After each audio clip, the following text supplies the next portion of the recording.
Welcome to Plant More, Worry Less, a podcast by the Huachuma Foundation. We are grateful for the supporters who make this show possible. To learn more about our work or support our mission, please visit huachumafoundation.org. Also note, in this podcast we discuss sacred plant medicines for educational purposes only. Nothing herein should be considered medical or legal advice, and we do not encourage using any substances in places where they are illegal. We hope you enjoy this very special episode.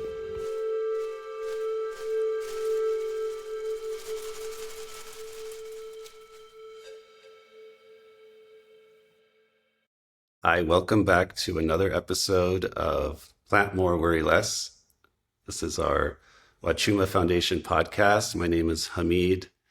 I'm here with Danny, who's part of this production, and my good friend Ross, joining us from Ireland. And we're just so thrilled to have Ross. He's hard to pin down sometimes. He's getting easier. And I wanted to have Ross on this podcast just to have a conversation, because Ross and I met in 2018 in the Amazon jungle. We had both somehow ended up in the same ayahuasca initiation. Let's call it a course or something, program.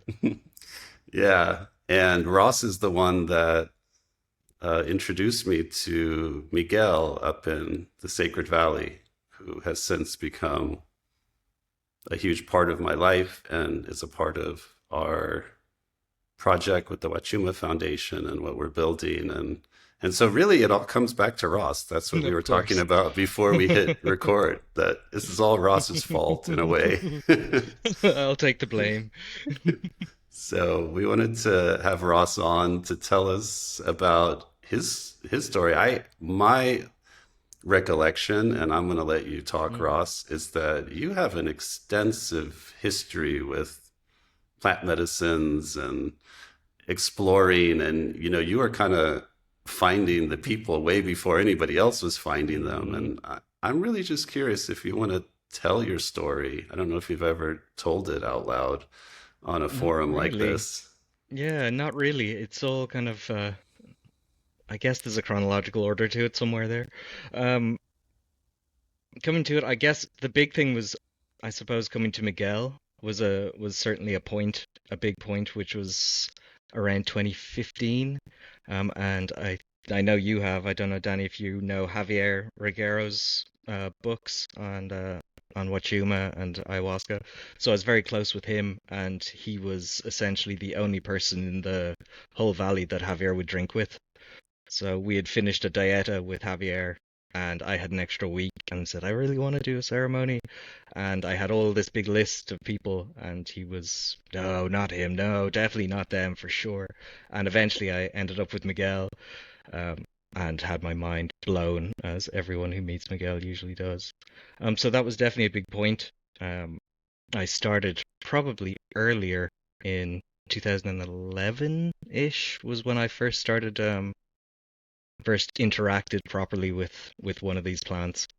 And then 2015, I guess, when I first started working, facilitating, I don't know what you call it, working close in that space at least, in 2015.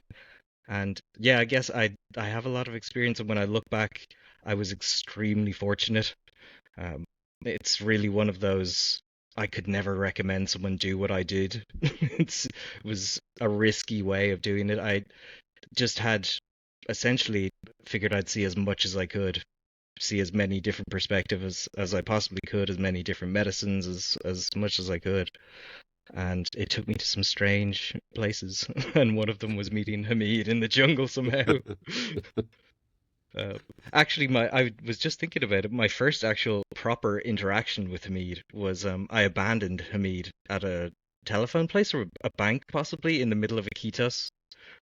What was Yeah, we had all met up for this trading course, and no, I didn't know anybody, and I was in a strange state of mind at the time, and we were all walking around looking for somewhere to get money, and we found a Oh, bank. And I remember you turned to the group, but I just happened to be standing there, and I think you said, "Don't leave without me." And I was in a complete different world, and I didn't know who had said it. And then you went in, and then like 10 minutes later, after we wandered off, was like, "Hey, someone's missing." I was like, "Oh no, it's that guy." Oops. I remember it was like right on the square, like right Hmm. on the square on the corner, there was like a bank or something. And Yep. I went in there and came And out and we instantly left as well, and oh, it was terrible. I got so confused, and then the second I saw you, I was like, "Oh yeah, that's the guy I just completely ignored and abandoned in the middle of Iquitos." So wow. I had a small bit of guilt about that, but we worked it out.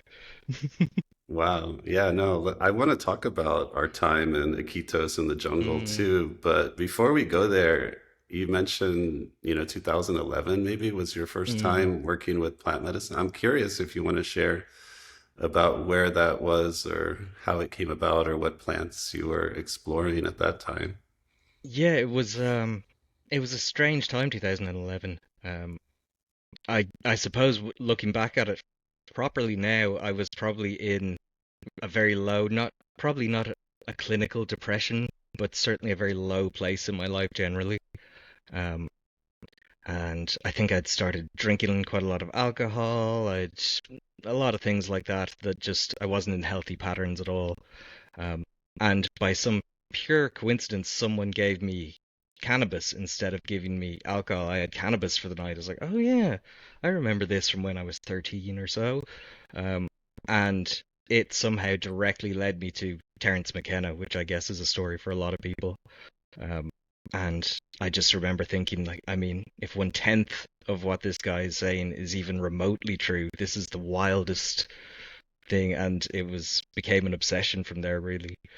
But it was the mushroom for sure that I feel like when I first went to it, it was maybe like 3 months of, I think back of it as like soul surgery, brain surgery, mind surgery, I don't know, but completely lifted any kind of depression that I had at the time and then just left me so curious.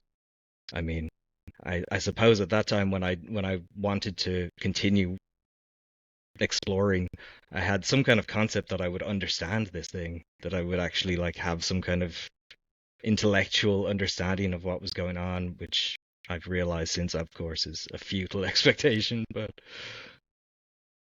Yeah, and I so understand back then mushrooms were still legal in Amsterdam and some mm, places in Europe, so it was a little easier to come into contact with that medicine. for sure easier. Yeah, it was probably it wasn't long after I found them that the mushrooms went illegal. Um, although the truffles are still legal, so there's grey areas there. But it was quite straightforward to get, and I also, again, by pure chance, managed to find an extremely good source in the Netherlands of a particularly strong species of mushroom as well, which was very, very beneficial. Yeah. So where did it come from mushrooms into mushrooms I some people call plant medicines, but I think we should be humble to them and respect Mm, them as, they're their own thing. They're for not sure. plants and Yes, for they sure. they live in a different world. Sometimes we lump them in with plant medicines.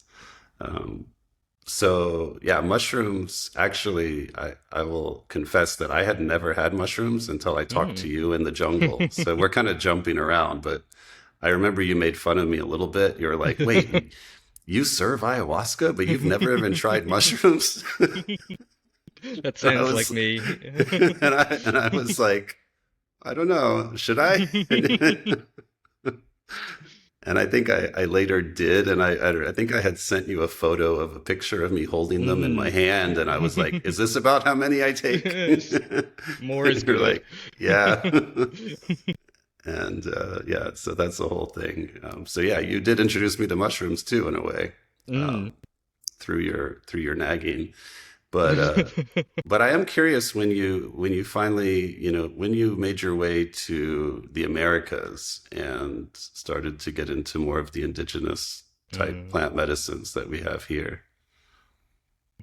I guess, and from different shamanic circles, I guess what they call power plants. I've heard it referred to kind of there's a distinction between mushrooms as, like you say, its own little thing, its own strange little quirky side alley. Um, but ayahuasca was, I mean, once you've taken mushrooms and you begin to dig a little bit at the tryptamine concept and back at the history of tryptamines, which I think I told you recently, I'm reading the book Death by Astonishment, which goes through a lot of the history of tryptamines. Um, Once you've had that, I mean, the concept of ayahuasca was just felt like a very natural, easy progression that there was an existing way of doing things. I think uh, was a revelation to me, and especially then as I started meeting other ways of doing it. Because I mean, for me at the time, it was just take mushrooms in a quiet place by yourself, you know. But to realize that you can do it with groups, and there's a lot of different shamanic techniques and histories and ways of doing this so that really opened my eyes. And again, I got very lucky. In 2012, when I first drank ayahuasca, there was probably one place online that served ayahuasca. One guy, one wild guy in the Andes, very close to where you stay, just up the road at Melissawazi. Um, and I think he was the first for a lot of people. Diego Palma, who also passed away a few years ago. Um, Very interesting guy. Was a great guy for the first timers. He had a very soft way. It was a very soft, I guess his perspective. It was a very soft kind of Buddhism, New Age style thinking, um, with a kind of hippie vibe with the music and he had his little followers of people, and it was a nice little introduction.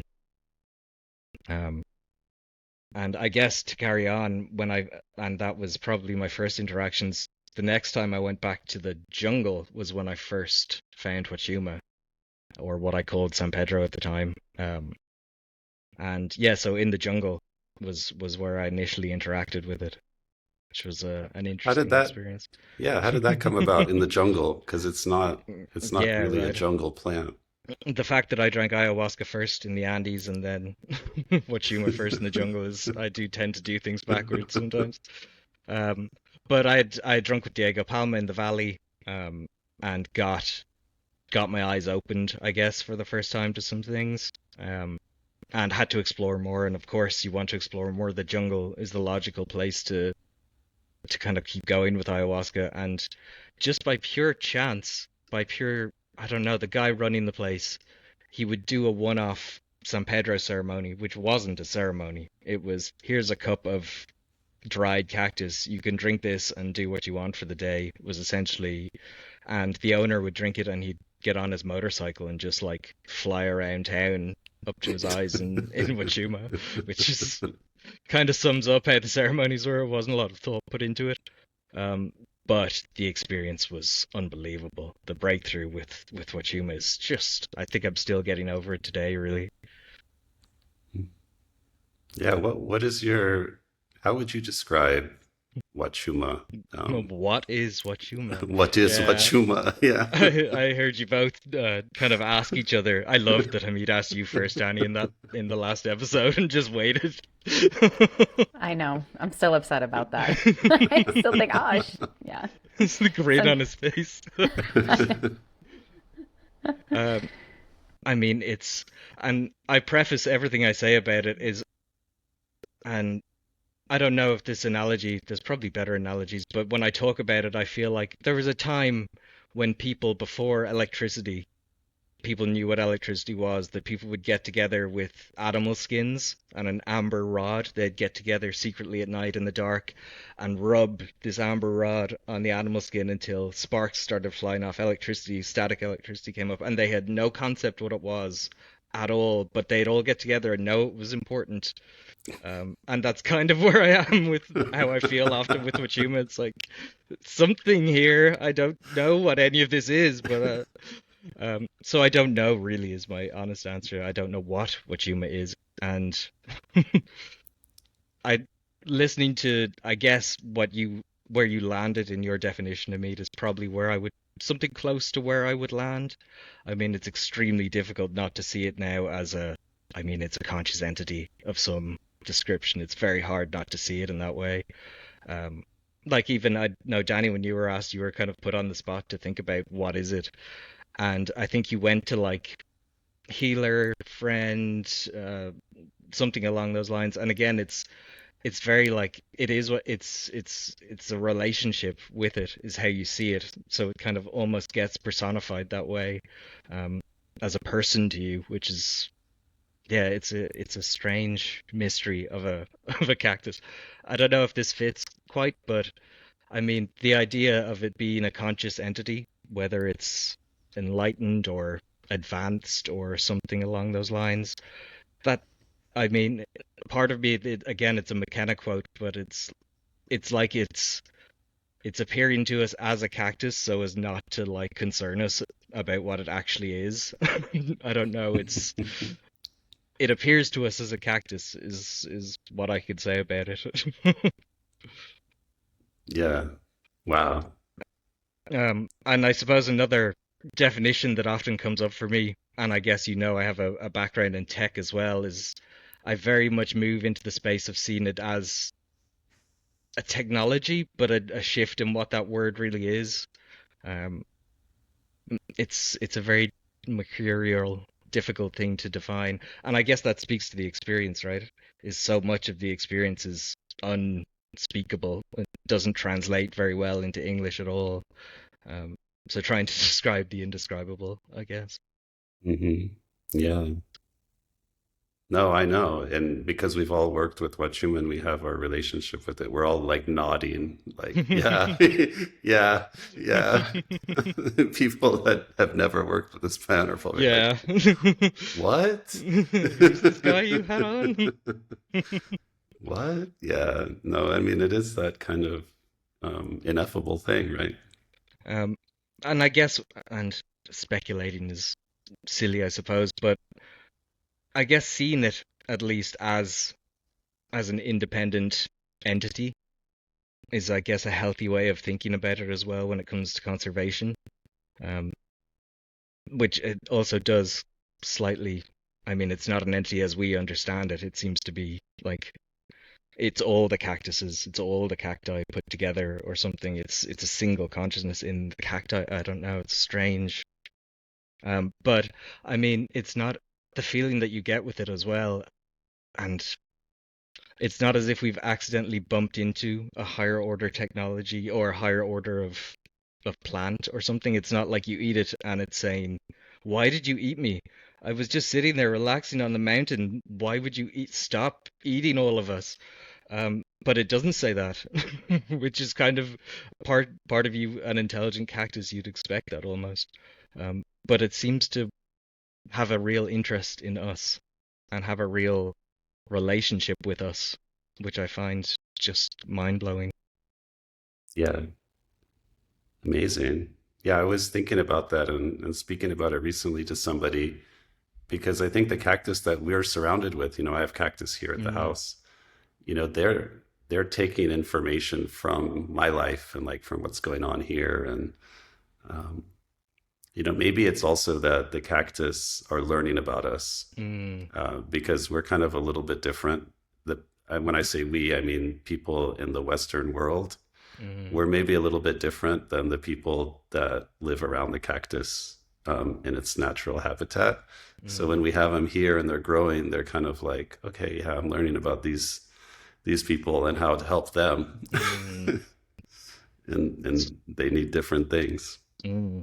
I mean, we're very different to what they would have been used to, right? And it's only Yeah, really in the last, what, 50 years, 40, 50 years that we've been properly interacting like this with them. So yeah, I guess we're new to them still, and it does yeah, feel like that sometimes in the back and forth with whatever it is that you relate to. Um, that it is learning, it's trying to work you out, and it sees things very, very differently.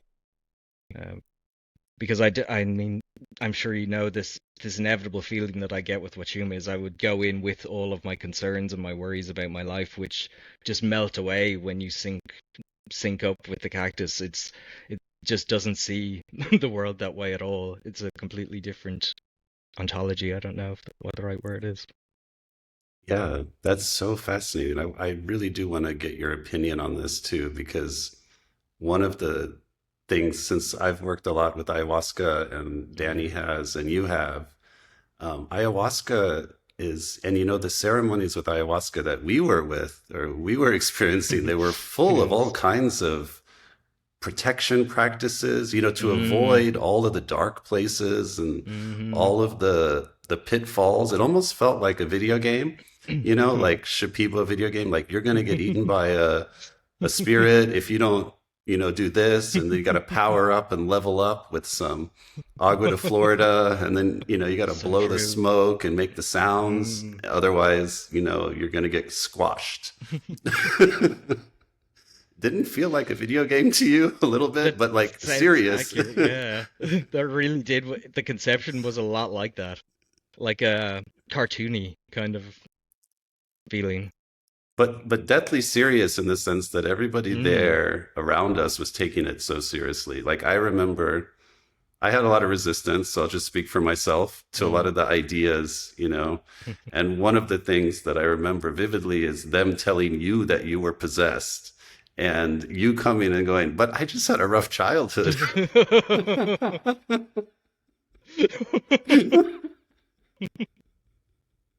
And it was just this kind of like intellectual um, disagreement on what was going Yeah, on. right. But then, I've had people come to me and they've come from the ayahuasca world. And so they come with Mm. a lot of fear. Mm. And they're like, well, what do you do to protect against entities in Huachuma or, getting attacked by, I'm like, you Mm. don't understand Huachuma then.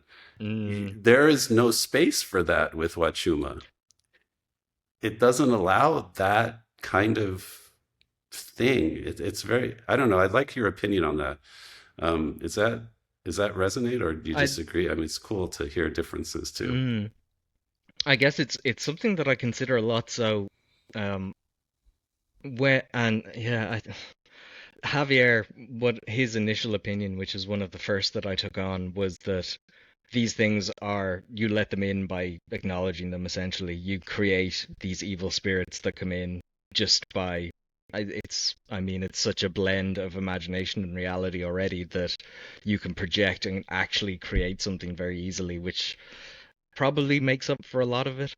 Um, Strange things do happen on Wachuma, though.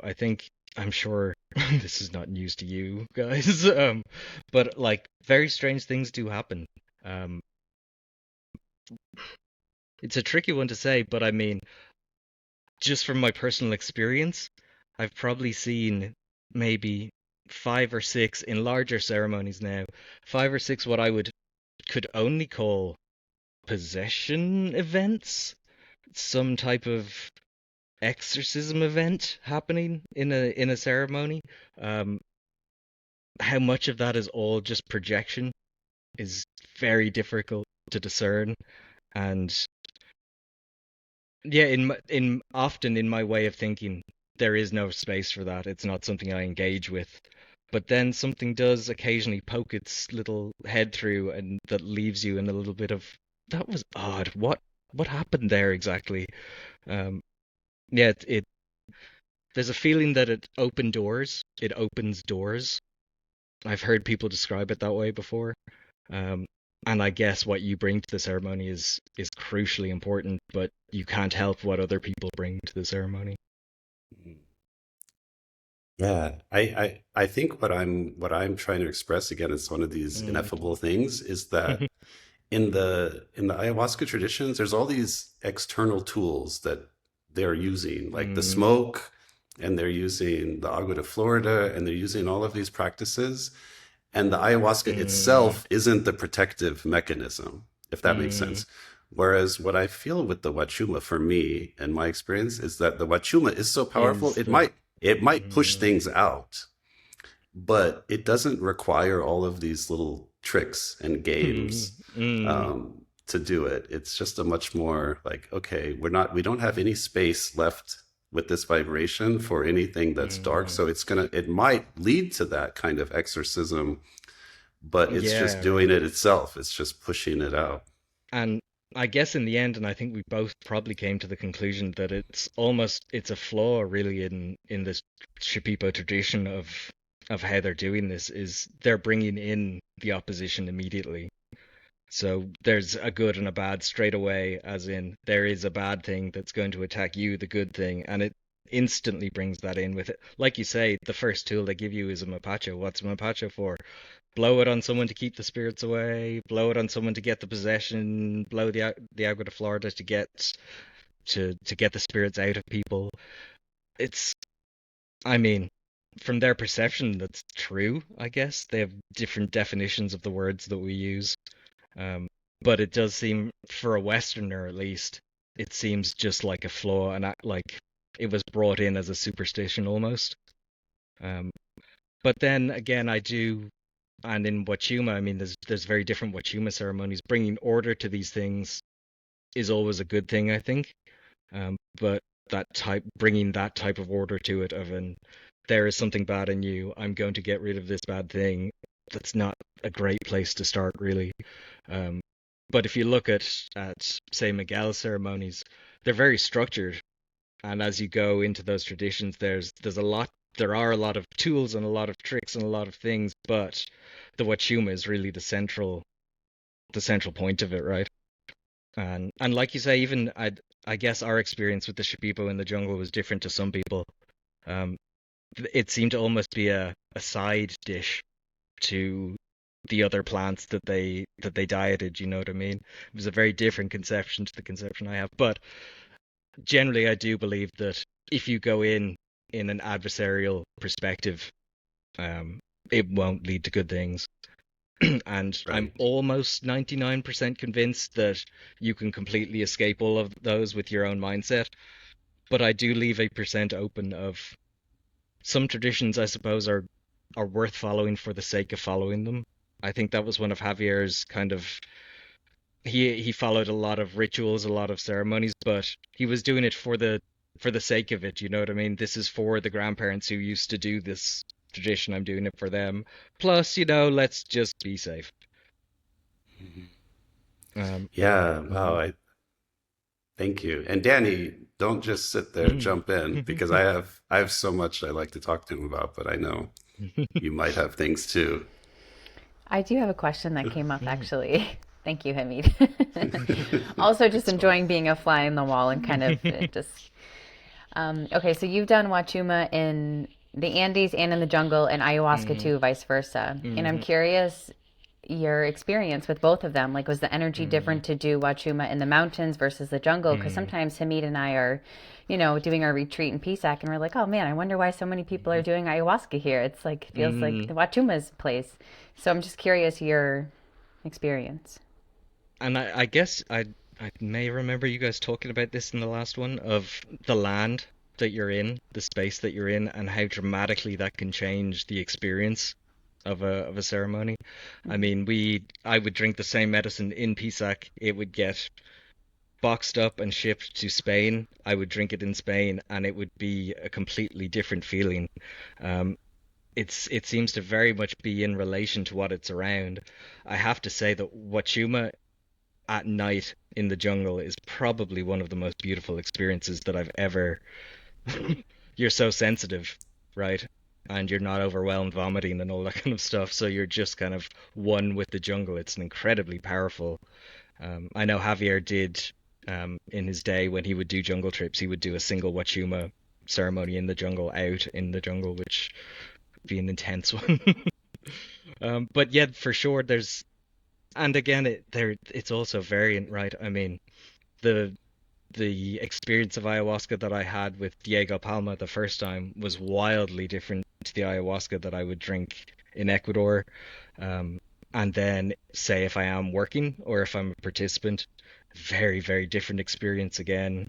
Um, yeah, it seems to differ, and I like the idea, the concept of taking the thing that's grown where you are, and I guess that's always kind of a good bet, a safe bet. And drinking the Wachuma in the mountains is always uh, always amazing, but the energy of those mountains, whether you're drinking ayahuasca or Huachuma or mushrooms, you're going to feel a huge difference drinking it in Pisac for sure. Yeah. Okay. I have one more question while I'm Mm. just on a roll here.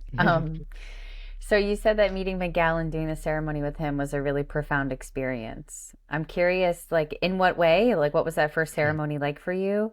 And what was it about Miguel that you knew that this guy was the real deal, other than Javier's recommendation? Mm. Well, so it was just Miguel and I. We did Kinsa, and it, the whole group, there was supposed to be a group of five who all backed out. And I didn't discover this Wow. until I got in the taxi with him in the morning. So he was obviously asking for more money than we'd agreed because there was no group. And I was like, I don't know this guy. I don't know this guy. I don't know if I have an extra 50 soles on me. I was wary of him. Um, I couldn't quite tell what he was like. And like the very first interaction was like, yeah, I need more money from you. I was like, um, and then I had briefly met him when he'd been covered in like red paint, and I thought he'd had like some kind of disease or some type of like issue. I had met him just in passing once, and he had just painted the house and was covered in this weird red paint, and he just looked like I was like, oh God, I hope he's okay.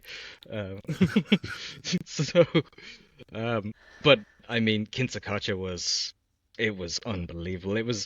And I guess it was I had been drinking with people of a similar style to Miguel when I'd first come to Ecuador, and then had gone to Peru to meet Miguel. So I understood that kind of that way of doing things. But I mean, I guess I don't know if he said it to you guys yet, but that I'm sure Hamid he said it to you hundreds of times. The path of no way back, right? Is I mean, once you've seen the prayer, it's almost the separation of the prayer to the ceremony. It's a different thing, the prayer with Miguel, as opposed to just drinking Huachuma or drinking San Pedro, which I had started to get a feeling for in Ecuador. And then, I mean, just the rawness of Miguel, you know, just every word he's the guy that he's not saying something for no reason. Everything he says is just nail on the head almost every time. It's a strange experience to kind of meet someone like that, you know. It's the last thing you expect. Um, but then the beauty of the place is just overwhelming as well. To go to Kinsa and drink medicine is just an unbelievable honor for your life, I guess, to be able to get to do that. So few people get to Mm. do that. Um, but certainly I guess the biggest thing with Miguel was it began to separate the idea of the prayer out for me, which and I know Hamid from talking to you, that really is the focus now, differentiating that out. Yeah, I can't. I mean, you can drink Wachuma. You've done that. Here's the Wachuma. Go enjoy Mm. yourself. That's a very beautiful experience. I Mm. mean, Wachuma by itself is Mm. incredibly beautiful. But what you're saying about the prayers, it's a whole nother thing. And it's sort of, to me, and it wasn't until I found that, through you, I found Mm. Miguel, that I realized he's potentiating that medicine. He's making it Mm. way more powerful, and it was just sitting there waiting. It was just waiting for that, right? It's Mm. like, I'm waiting for you to pray. How come you didn't do this? And then he does it, and you're like, of course, Of course. of course. Okay. Yeah, it is. I mean, I had the experience, you definitely one of them, but on several occasions of people who had drunk San Pedro a reasonable amount of times and had a good deal of respect for it. And then when you come across a true prayer like that around it, it's a whole different thing almost. Yeah. It yeah, okay, so let's Mm. keep in the timeline. So around this was around 2015 that you first came to Javier. By the way, for those people listening, we're talking about Mm. Javier. That's Javier Regueiro, right? And he's passed away, but he has a book that everybody on our retreat reads called Hey. San Pedro Huachuma, Opening the Pathways to the Heart. He has several other books, and thank God he does, because his words are priceless. Mhm. And since he's not in the body anymore, we can still connect with him through there. I did meet Javier through you, and we Mm. were, you were talking, just to jump out of order here, but to touch on one thing I wanted to jump in on. We were talking about protection and how you can draw in that darkness Mm. by just, going after it. Like if Mm. you're fighting something, it's going to come back, you're Mm. going to invite it, right? And um, you were there for this. So I don't know if you remember it, but Mm. we were walking back from that retreat center that Javier had started to build, Mm. and he was talking about his intake form was getting way out of hand. And he said, Hamid, what's on your intake form? And I said, and then he goes, well, mine's like 9 pages. And I had a psychologist help me write it. And then he goes, but I'm thinking of just making it one question. And do you know what question that would be? And I'm like, no. And then Javier goes, how big is your protection crystal?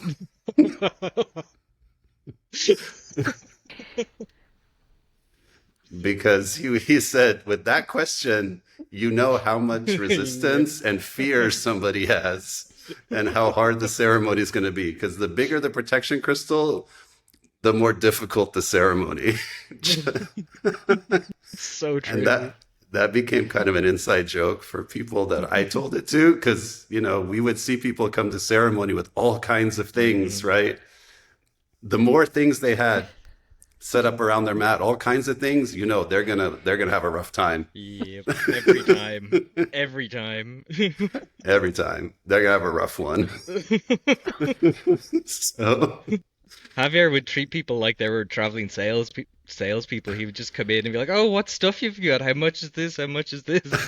I mean, it was just preposterous with some people. that's so funny. So yeah, Javier, brilliant. Mm. And then he got you to Miguel. Tell us what happened after then. Like, let's go more like in the timeline, and then we can go dissect things. But so after that first ceremony with Miguel, what was like your path looking like as far as working with Huachuma and other medicines? So when I first, around that time would have been when I was working at a very large, I guess one of the larger ayahuasca San Pedro retreats, which I guess I was retreat manager, overseeing things.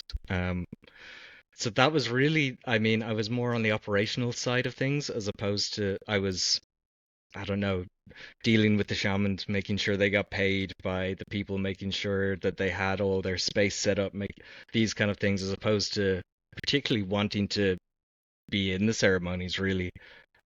So I was much more on the operational side, talking to people about coming over, moving into, it was a slight move into hospitality almost, because you have to keep these people up and feed them and entertain them for whatever 10 days, 12 days for a retreat. So it was a lot of work. Um, and then just, I guess I was a volunteer there for maybe a year and a half, something like that. Um, Back and forth, I guess, with visas. Um, and then, yeah, a few breaks here and there. I was working there, and then eventually, I guess I found myself to you in the jungle, of wanting to go back to the jungle after I'd finished up my time at the retreat center. That was me coming back to the whole scene again, really, I guess. Okay, so I do remember that now, Mm. because when we met in the jungle, you were telling me that you had just come out of working at a retreat center. Okay, so now I'm Mm. seeing the timeline. Um, what brought you to that? I'm just curious, because I don't know if I asked you or ever got this, but Mm. how did you end up to sign up for the Ayahuasca Foundation initiation that we did? Of That was a very strange time. I mean, having come from I didn't want to go and do a basic retreat again, having worked in the space, but I knew that I wanted to explore more of the medicine, um, and the concept of, I mean, being taught things by the indigenous peoples. I mean, in theory, sounded like a great idea, um, and it was my next step. it was to see what would come next, really. Um, that was it, that jungle trip. Um, yeah, it was a strange time in that jungle. I mean, it's hard to look back at my motivations because I remember getting there and it wasn't what I thought it was going to be at all. So I'm not sure what I thought it was all going to be exactly when I look back at my motivations for going, really. It was exploration, I guess, and I certainly learned a huge amount from it. How not to do a lot of things and how to do other things. Yeah, it was not what I expected either. That's No. for sure. I don't know that I knew even the questions to ask, but I kind of assumed it would be something different than, well, we don't have to get into all the No. details about what it actually was, but but it was a little bit disappointing, I think, for me. And but I really enjoyed our time. I mean, we had like a lot of time doing nothing, like trying to Yeah. escape mosquitoes and just sit around and talk and experience just kind of the beauty of the jungle too for a It bit. was beautiful, but I think certainly for me, the biggest part of being in the jungle was having the realization that I need to get out of the jungle. It's almost why it was there for me to not just sit there for another, whatever, month and a half and continue doing the things that I don't want to be doing when it was essentially we came to it in conversation just over time that like I know this guy Miguel, maybe we should go and visit him instead. And that break really was, I don't know, it was a big break moving from the jungle to there, and then everything just kind of, I don't know, especially introducing you to Miguel, it just the path just opened up really. Yeah, I remember thinking about the Huachuma, like thinking about Huachuma the entire time. And I don't know if you recall this, but one of the facilitators, he said, "You can never work with Huachuma." Mm-hmm. And I thought, this is another one of those things where it would have been nice to put that in the advertisement Yeah, right. before we spent $6,000 or whatever it was. There was so many things like that. They would tell people like, "Oh, and you can never smoke marijuana again." I remember people were like freaking out, like, Hmm. "Wait, why didn't you say that before we came?" Yeah, and You you'll know? definitely never eat pork again for the rest of your life. And like there was a lot of strange things. It was a lot of that I thought, wow, if they would have told all of the things, nobody would come. That's why they don't Hmm. say it. Yeah, right. It's a good way of doing it. Good business model. Except But that, again, yeah, go ahead, Ross. no, I was just gonna, they had a real, and even the way they had, like, they were very wagging their fingers at what you should and shouldn't do, as opposed to trying to sell you, here's the benefits of what could happen if you didn't drink Wachuma and you just drunk this medicine instead. There wasn't really, it was just, no, you can't anymore. You're drinking this and forget about Wachuma. Just, yeah, a lot of strange statements made in that jungle. Yeah, there was a lot of that, right? It felt very restrictive and not empowering. Not Mm. like, okay, you can make the decision. It was sort of like, no, you don't know enough. We made the decision for you. Well, I don't know. It's a funny thing to interact, and some people are, I guess, just like that in this space of almost a degree of wanting to give up their free will to a thing, a something that they can always turn to and go, oh no, well, this thing says that I shouldn't do this thing. And it's almost, I don't know, giving up a certain degree of responsibility for your actions is always my feeling around it. I can get what people say around that of like, I'll let the plant decide, it's the powerful teacher, and I certainly respect that. But like you say, you need to make your own decisions in your life. And Yeah. Miguel definitely was an eye opener for that as well. I mean, he's a very much everything is medicine. Everything is if it's used correctly. It's a very, very different way of seeing the world. Mm. I remember the contrast, when we left the Mm. jungle and we went up there, and all of a sudden we could eat food, Oh my God, and yeah. and we had lunch, I think, with Miguel at Ulrique's, I think it was on the roof back when it was still Yeah, open. yeah. I remember And that. Wow, yeah. And we're asking about like preparation for the ceremony, like because we Mm. have a ceremony coming up. And I remember what he said. He said, "Eat well." The day before. He said, "Eat well, and get extra calcium because the medicine depletes calcium, and drink some extra water." And but so different than in the jungle where they were so Mm. like, "Don't eat this, don't touch that, don't." It was more like, "No, nourish yourself. um, we need the energy. We're going to be hiking." And then even after ceremony, it was like, "Come back, eat a good meal." Like, Mm. it was very different. It was more like, "Okay, let's see how we can work this medicine." And it didn't seem to affect the medicine. It wasn't like we were Not at being all. punished for eating Mm. or anything like that. Yeah, there was a degree of, there's a reality, an edge of reality to Miguel's ceremonies. I mean, when you're hiking, like fasting and water fasting and food fasting before ceremonies is a lovely idea unless you're going hiking in the Andes. Like that's you can't really, and I get it. I very much understand water restriction, and in fire ceremonies maybe it's slightly different. But I mean, take the food and water you can get when you're hiking in the Andes, really. Yeah, that is true. We refrain from drinking water in the fire, and Mm, there's fasting involved. Um, but yeah, it was also a big contrast with the dogma, I think. Like, mm, I mean, I was on the outside of it, so I was witnessing what you were going through from an outside perspective in the mm, jungle. And so maybe it's not exactly accurate, and it would be nice to hear if mm. you want to share about it. But they kept putting you in the sauna for one, like, and you were Painless, having a yeah. very difficult time in there, Mm, and then at some points they would take you like away from the sauna and pour gasoline on your head and give you a gasoline mm. bath. Yep. And then during the ceremonies, they were doing a lot of things.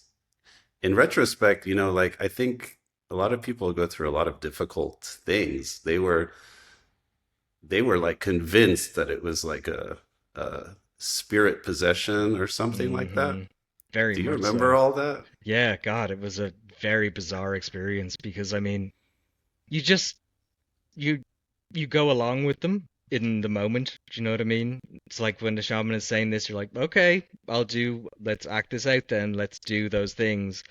But I mean, it's taxing when people, when I mean, the times in the just endlessly going into those saunas and just sweating until I had panic attacks, basically.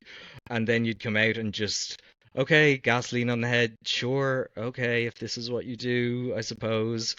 And it was just this reluctance the whole way through. And to the I don't know if you probably do. I think we both started saying no to certain ceremonies that they were doing, with various different plants. Um, is it just it lost all trust. Their concept of what was going on worried me. You know what I mean? Like, and I guess maybe I wouldn't have seen through exactly what their way of thinking was had I not been in that position. But because I was in the position of being, I am the one who's possessed. Now I have to like go through what it's not theory. You're so playing me for 2 hours with this stuff. It's like I don't know about this. Um, I'd be concerned if, I mean, I guess I was in an okay enough mental state to just about hold it together. But I feel like it's a very dangerous thing to tell someone that, especially when they're extremely vulnerable and full of ayahuasca, whether you believe it to be true or not true. I mean, it's not exactly ideal. You're bound to create some kind of chaos from it all. And I That's did. the Yeah. that's exactly what I experienced too, is that I kept resisting it. I was like, I didn't come in with these beliefs. And Hmm. then they would say it, and I say, okay, that's fine. That's their belief. They can have that belief.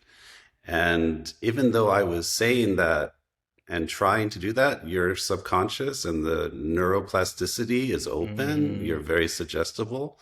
And so it starts to actually rewire against your will. Like Hmm. now, And I did leave the jungle harboring some of those beliefs, and I Mm, it took me a couple of years to undo it, honestly. And I'm not, putting blame or like I'm a victim of it. I think it was a lack of awareness on my part that I mm, didn't even realize that that was a thing when mm. I signed up for that. And then to witness what you were being put through, I was just kind of like, thank God I'm not possessed. Well, It's like, I mean, the greatest irony of it was that the whole way through, the only actual reading material that they wanted us to read was "You Are the Placebo," which was essentially outlining how all of their thought processes were just nonsense. You know, it was all complete projection, and it was just this disconnect between. It was a bizarre, bizarre place to be. I remember that. That is when we read "You Are the Placebo." I'm thinking now, like there was a lot of inconsistencies, right? Mm, And I think part of the problem, if there is a problem there, is that there was way too much confusion because of the language. Like, mm. I think I did actually interact with Don Enrique, the curandero, the Yes, next yeah. year, right? Like, we went to Bali and we had ceremonies, and that was divorced from the facilitators that had been there, which I really Mm, liked our facilitators. I mm, thought they were great. But they were the ones that were like mediating the translation. mm.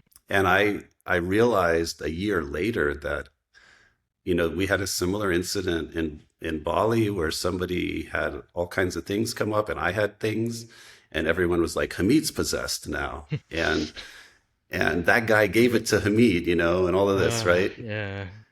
And I remember talking to Don Enrique about it, and he's like, it's not like that. It's like he just kept saying, no, it's not like that. People have a lot of fear about these things, but it's not like that. And I Mm, realized the fear was coming from a lot of the Westerners, not him directly, but because they're translating and they're the ones explaining. We were getting kind of a adulterated view of the world, so it's probably not fair to assume that mm. that is exactly how they believe things to be. But it was very interesting, especially the gasoline. Like, tell us about that. Gasoline. Well, it's just, I mean, it's a very surreal experience because, I mean, these jungle shaman who seem to, they've given you books of like recipes of all these different plant mixtures, and they seem to know what they're talking about. And you mix these two plants and you soak this one, and then that'll cure whatever it is. So it seemed they gave an impression of knowing what they're talking about. And then when you're just stuck in this very clear moment of, oh, you really like, you don't understand. It's like, this isn't a good thing to pour gasoline on someone. It's like, there's just a big disconnect in how we think. And I think it's very much like you said, that the amount lost in translation, I think they have a very different conception of the world than we do, as in, pour gasoline on someone and it'll keep the spirits away because it's so strong and powerful. I mean, in their conception of the world, maybe that's the way they see it. But for a Westerner, it's so hard to take that kind of thing in. And I suppose it's inevitable. When you go to a jungle tribe, there's going to be things that are just so illogical because they don't rely on logic in the way we do, I guess. It doesn't have to all be consistent and coordinated, really. Uh, but speaking of "You Are the Placebo," I don't know if it happened there in the jungle or it was the next year, but Don Enrique did say at some point that his techniques, all of these techniques, don't work on Westerners. And the reason is they have no belief, they have no faith. Hmm. And so you start to realize that actually the gasoline works when you believe When it's you going to believe work. it. Hmm. And so is it the gasoline that's working? No, it's because the people believe that the gasoline is going to work, right? And so it is kind of this, the placebo is like considered unethical in Mm. Western medicine. Like a doctor's not allowed to do that, even though it would work. Mm. But there it's all placebo. Like a lot of it is placebo. Yeah. Like, so And there it doesn't seem to be a does. distinction. You know what I mean? That distinction isn't really made. What works, works. Right. There's no Yeah. distinction, and they don't attribute it to the placebo effect. Mm. right? It's And the gasoline or had I been a Shipibo, young Shipibo male pouring gasoline on my head to get rid of this evil spirit, maybe that all would have worked out and I would have felt great at the end of it and I would have been free of this spirit and amazing. But especially us, it seemed, you and I seem to be very stuck in this one foot in both worlds kind of way of seeing it, which started to potentially feel dangerous at a certain point because I mean, when they're pouring gasoline, like you kind of have to be believing that this is helping you, or else you're not, it can't continue, which is where we landed, I think. I was really afraid because there's this huge fire going where they're boiling the ayahuasca, and you were not more than 20 feet away. There was no health and safety in the And I'm in the thinking, jungle. like, one fume, one splash, and you're going to hmm be up in flames over Yeah, there. right. Or one spark just flies over there. hmm Wild. The And risks are just. that place was full of risks. And, this is a topic for another day, but there's been in the news a lot recently about Mm, all the problems going on there and a recent death at that center, which is really sad and really oh, unfortunate. Um, lack of screening and things like that that may have contributed to it. But there's also other aspects, people taking medications and hmm things of that nature that aren't disclosed. So, but there was an element of danger just being that far in the jungle, right? Like we could, Oh, for sure. to walk to the road, is like what, like 45 minutes, an hour, and then maybe you can hitchhike to hmm town if you're lucky, but you're And And I think towards the end of the week, our time there, they did tell us there were Bushmasters snakes as well, which I mean, there's no yes, saving you if you get bitten by one of those in the jungle. Uh, but no, they had I one. guess, They had one. One guy had yeah, like cut the right, head off, right? And oh God. yeah.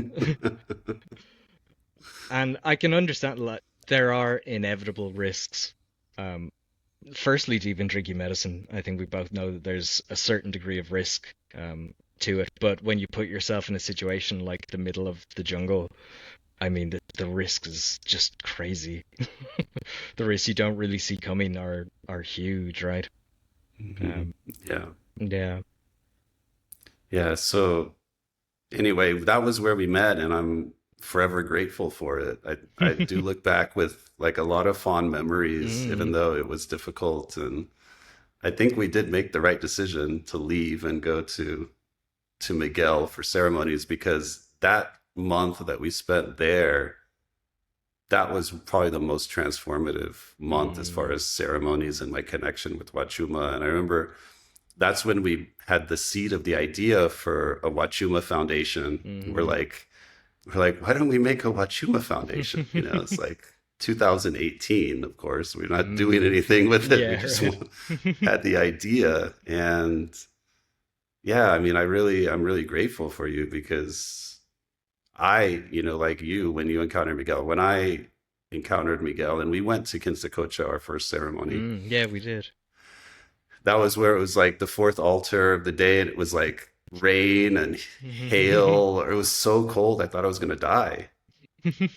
And then at one point I just realized like, okay, just surrender. You're going to die. And then all of the discomfort went away. It's hmm like, I must have died. I didn't die. We had a few of those experiences with Miguel. I do recall once, just in his yard, his backyard, that we just put up a fire in the middle of the night and just sat out in the freezing cold Andes air.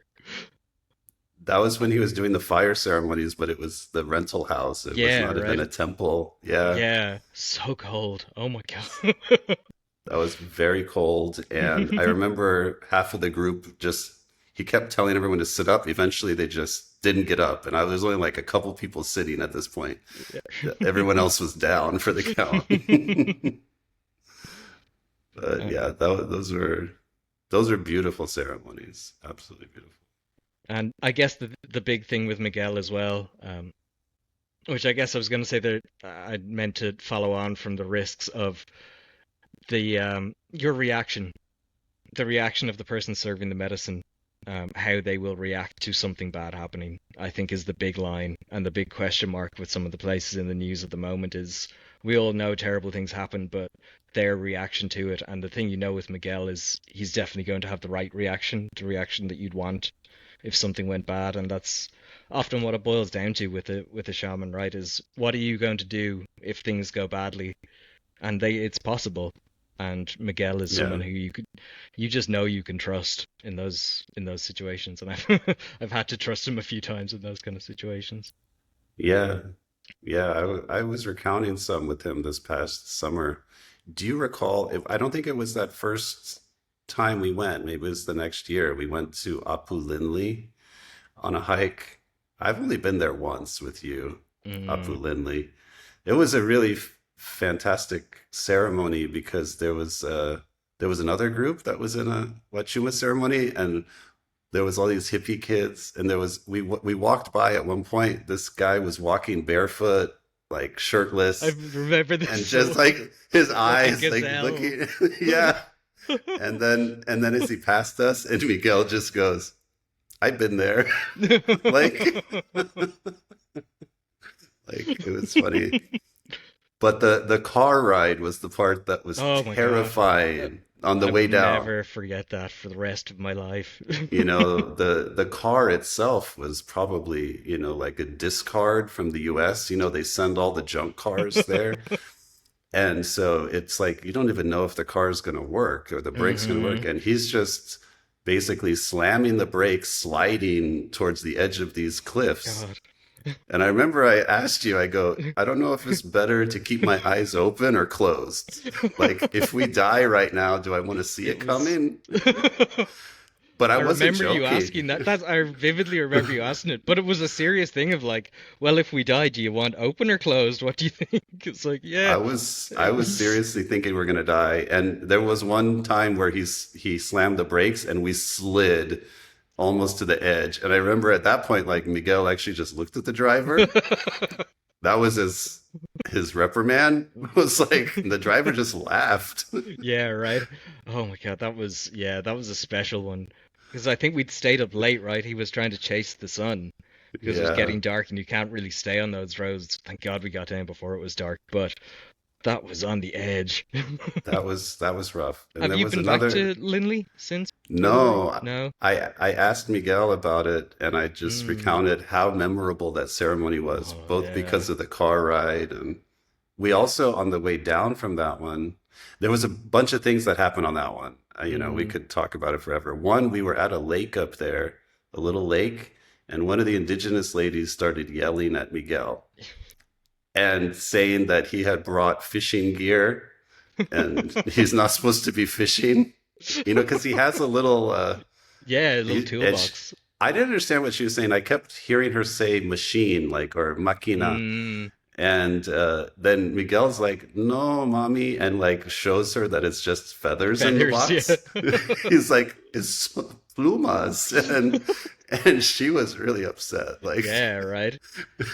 and then on the way down, we found we walked under a huge cedar tree and a branch had fallen. Oh And yeah. Miguel was like, Yeah, God, stopped. He stopped and he goes, well, it's already on the ground. And so we sat around like pulling tons of cedar tips off. It was very memorable, you know, that Mm. one. But yeah, and the shirtless guy, yeah, I don't know. Some of them stand out. That one was one of them. I'm very But I have curious not to been back. see. Yeah, I'm curious to see because I think, from my recollection at least, the reason that woman was so concerned was because there was talk of people building or doing something up there, some kind of putting in pipes or putting in electricity or something, which I think they were very against. And she was probably standing guard, like, don't Yeah, do pretty it. much seemed like it. I don't know, he Yeah. looked like he was out surveying maybe or something. So I'd be very curious to know if they managed to actually stop the work from proceeding up there because, oh, it's incredible place. I do remember that that lake was beautiful, but there was some kind of pipe thing Pipes, that yeah, was that was new, I really think. did not look good because they Mm. had put these pipes in there. Just to Yeah. say, the last time I saw Miguel, I had this memory of the guy with no shirt on and no shoes on running through the hills on Huachuma, and Miguel could pull his name out. Miguel pulled his name out. I can't remember it now. Oh, he He's got knows his, him? yeah, but no, it was the only time he ever met him, but he sat for like 30 seconds and just pulled the name of everyone who was in the group that day. I was like, oh, whoa. Yeah, he's pretty good for that. It's funny. Yeah. So tell us about you've been with you've been with all of the this is why I say like you're like the pioneer. You find all of the really amazing people. Like you found Diego Palma. Mm, Okay, for those that don't know, he's he was huge in the Sacred Valley, and they had the Maha Templo, in hmm. addition to Melissa Wasi, and very influential. That's the Sacred Valley tribe. If He you go was to really a this, pioneer for, yeah, his wife still runs the Sacred Valley tribe, and they have a few shamans now down there. I haven't been yeah, in a while, but he really was a pioneer bringing ayahuasca to the pioneer. valley. Yeah, for sure. Yeah, yeah, they still run ceremonies there with different facilitators. Such a beautiful place, Mm. and then you had Javier Regueiro. I mean, Javier is incredible. I mean, I would just spend a whole podcast trying to talk to you about times with Javier because what an incredible human. And then Miguel, who I think is Yeah, right. incredible. I'm like, whoa, but you've been with other people too that Yeah, are well, pretty phenomenal. I'm curious if you're willing to share. well, it's funny, and I guess it comes up with our concept of the Huachuma Foundation of the idea of training or sharing or something along those lines. In that my perception very early on was that the idea of like master student, that there was a lot of pathologies potentially in that relationship that I'd seen play out. And I think if Javier was here and if I pushed him, he would have to admit that he had some karma around those kind of relationships. And they can become a bit odd. So my perception was always meet a shaman, find someone who knows what they're talking about, and just try to be friends with them. Just try to become, just get to know them as well as you can and listen to everything they say and try to pick up as much as you can without bugging them too much, you know what I mean? Um, but I mean, the fortune I've had, the people, and I know certainly some of the ones you haven't drunk with that I hope that I get to introduce you to. Santiago Ayala in Vilcabamba is whew, he is a master for sure if the word means anything. But a few others, there's a Salvador Villas Lobos up in Quito in Ecuador. Again, he has a very similar style to Miguel, but does that same style with ayahuasca. He does a very different ceremony to to a Shipibo ayahuasca. Um, fascinating people. And Javier, I mean, Javier was the biggest thing of Javier I remember is just constantly laughing. His only interest after a ceremony was just to sit down and relax and laugh. And he was always in the position where people wanted to come up and have very serious conversations about, well, I saw this vision and my ancestry is this and all these very serious, and he had no interest after ceremony. And I would always be happy to just sit and listen to music and giggle with him, which really was most of our relationship, really. um, Yeah, and again, I mean, so lucky the people that I just happened to bump into. I mean, and again, even just the timing. When I started working at the retreat center, the two shaman at the time happened to be Santiago and Salvador, who've now moved on to do their own independent retreats. But I mean, I got to do with Santiago probably, I would say, 100 ceremonies sitting directly beside him in the space of maybe 4 or 5 months and just listening to those prayers over and over and over, it's an incredible experience. And Are you able to share more about Santiago, like who he is and what he does and things like that? he is, I mean, he is a Guatemala, really. He is, I think he refers to him as a himself as a shaman, I guess. He is a shaman. The tradition he's from, which is very similar to it's Miguel is very influenced by it. Is it comes from the kind of Sundance crowd of shaman. Um, often through Ecuador. So he's from that type of tradition, but I think he's always been a bit of an outsider. The way I see Santiago, and especially as a young man, I think he was quite a wild young man, and I see him as a prodigy almost. That he's exceptionally skilled with the fire, with Huachuma. He's a very skilled silversmith as well. Um, but he's wild, but it's you don't see some of the things he does, some of the cleansings. He does unbelievable fire cleansings when he blows the fire on people, which is a very intense thing to be around when you're on Huachuma. Um, yeah, he's a very, very special guy. Again, wild, and I think has probably a mixed reputation from his past. Um, but he really seems to, especially as still, I went to drink with him maybe 2 years ago or so, and he seems to have kind of settled down into old man shaman. He seems a bit more down to earth now. Um, but he is, if you ever get the chance, and I hope you will get the chance to do a fire ceremony with him, they're unbelievable. Yeah, I would love to. He came to the Sacred Valley. I think we were Mm, there last or this past year, but he wasn't doing ceremonies out there, and mm, so I think I have to make a special trip to Ecuador if yeah. we're gonna do that. And yeah, he goes, I forget the, oh God, what's the name of the very big mountain that leads to the Rainbow Mountain? At the Ausangate. Ausangate, that's it. Sorry, excuse me. Um, he goes to Ausangate once a year. No Hmm. medicine, nothing like that. He just goes. He's initiated into one of the families up there, I guess. Um, Yep, which would be a that's what he fast, was doing. yeah, Yeah. it would be a fascinating way to meet him. But you would miss out not seeing him in ceremony, though. It's something special to see. Hmm. Yeah, And you've actually, told he's me. got great facilities as well. Surprisingly good facilities, which they really built themselves off a GoFundMe. He's got very nice facilities down in the valley. Yeah, what is your take on the differences in Huachuma San Pedro? Because these are many different species of cactus, and they come from all over. They all have their own character. And so Hmm. you've had Huachumas in the jungle, you've had in Ecuador, you've had in the Mm, Sacred Valley. I'm curious if you would share about like what you perceive the differences might be in these different brews and different. mm. Santiago's seems to be very different.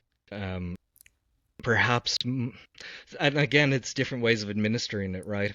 I mean, I would drink with Javier, who would give you dried, and that's a very different experience drinking dried cactus to say Miguel's, you get 1 cup, which again is very different to how Santiago does it.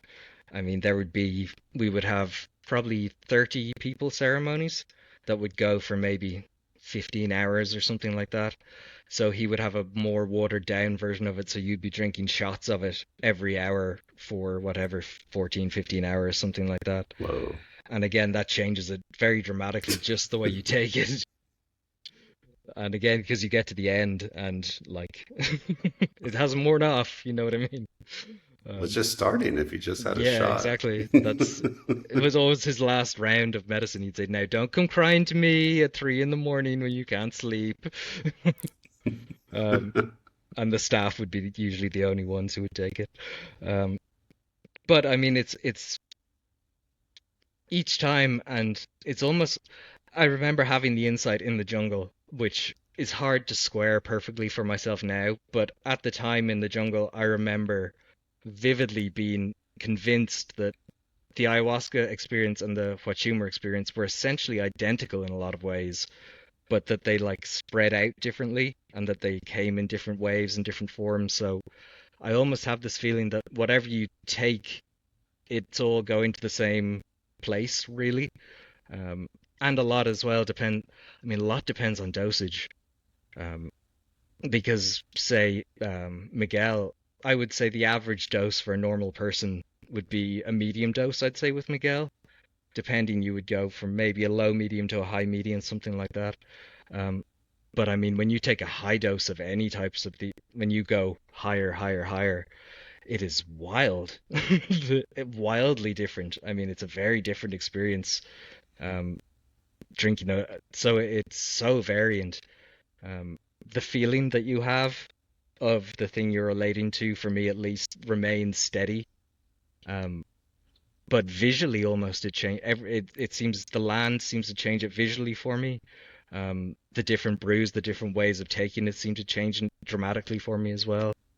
Um, and say, for example, if you take it dried, there's a good chance you're going to purge at some point, and having a heavy purge in the middle of a ceremony changes the story of the ceremony in a lot of ways. So I know it can come in a lot of different ways, but I do feel like it does all eventually kind of lead to the same place.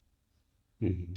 But again, I find it quite fascinating that we don't really know. When we're with Miguel, we do, but in a lot of cases, we don't really know what cactus we're drinking exactly.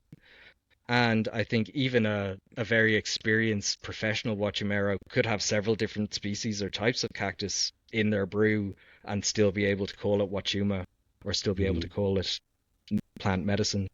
Um, Yeah. yeah, so the subtle differences are numerous, I feel like. Yeah. Although I I do have to find say, the jungle at night, one day you have to try it. I will, if you go to the jungle, I'll go with you. I don't have any other desire though to I'm go to the jungle. I'm slightly terrified that a tiny, tiny part of me is beginning to feel like I could go back to the jungle again, but Feeling the call. Yeah. I don't. A reluctant call.